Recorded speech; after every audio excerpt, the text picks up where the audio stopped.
শুভ দুর্গাপূজা সবাইকে। তো আশা করি দুর্গাপূজা সবার ভালোই কাটলো। তো আমি আজকে এই ভিডিওতে আপনাদের সাথে শেয়ার করব হচ্ছে সোদপুর পার্শ্ববর্তী অঞ্চলে কয়েকটা বেশ যে দুর্গা প্রতিমা এবং দুর্গা ঠাকুরের যে প্যান্ডেলগুলো, সে আমি পঞ্চমীর দিন গেছিলাম।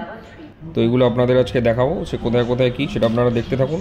আর ভিডিও ভালো লাগলে অবশ্যই চ্যানেলটা সাবস্ক্রাইব করে বেল নোটিফিকেশান অল করে দেবেন, আর লাইক, কমেন্ট এবং শেয়ার করবেন। এটা হলো ফার্স্ট ঠাকুর, যেটা সোদপুরে বিবেকানন্দ কলোনি ক্লাবের তরফ থেকে করা। এই ঠাকুরটার প্যান্ডেলটা দেখো এবং ঠাকুরের মূর্তিটা বেশ সুন্দর করেছিল, তোমরা দেখতে পাবো।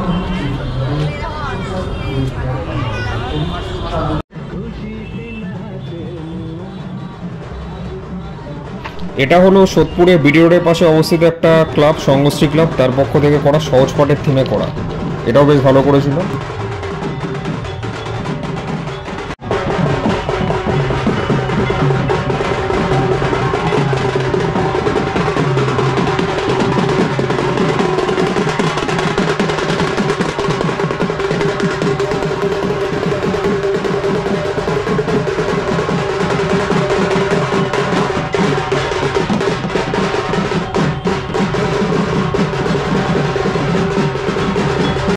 এটা সোদপুরের ট্রাফিক মোড়ে পিয়ারলেস নগরের যে কমপ্লেক্স আছে তার ভেতরে করা এই সাবেকিয়ানা একটা পুজো।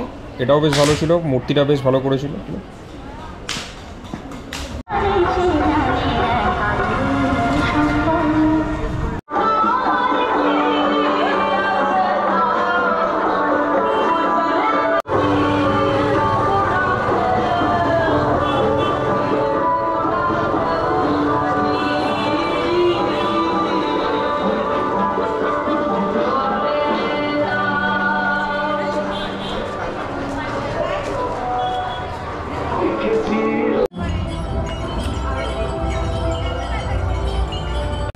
এটা সোদপুরের শেড কলোনিতে অবস্থিত একটা ক্লাবের পক্ষ থেকে করা। এই প্যান্ডেলটা আমার সব থেকে বেস্ট লেগেছিল। এই প্যান্ডেলটার মধ্যে নটরাজের মূর্তি করেছিল, দুর্গা প্রতিমার যে মূর্তিটা সেটা নটরাজের মূর্তি ছিল, আর প্যান্ডেলের থিমটাও বেশ ভালো ছিল।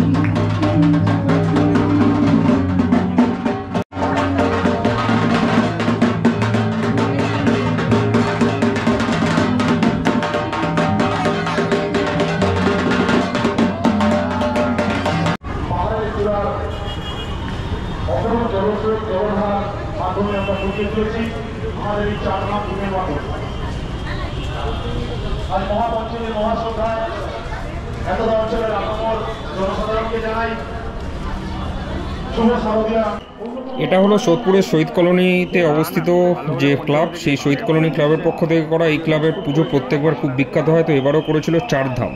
এই চারধাম দেখতে চলে গেছিলাম, এটাই ছিল সোদপুরের আমার দেখা শেষ পুজো। তো এই চারধাম বেশ ভালোই করেছিল, তোমরাও দেখতে থাকো। এর থিমটা বেশ ভালো ছিল।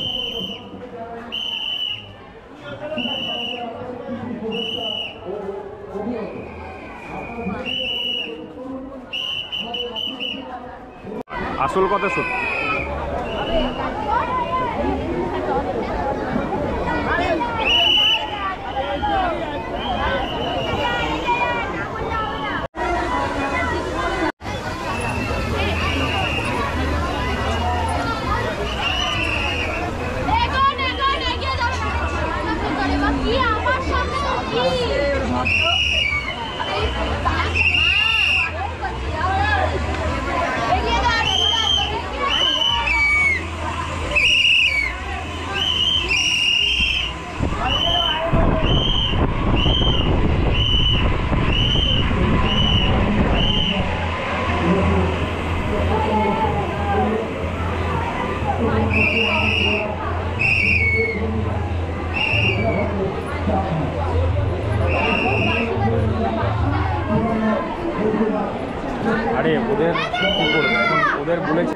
তো এই হলো সোদপুরের কয়েকটা বিখ্যাত প্যান্ডেল বা কয়েকটা প্যান্ডেল যেটা আপনারা দেখতে পারেন পরের বছর 2026-এর দুর্গাপূজায়।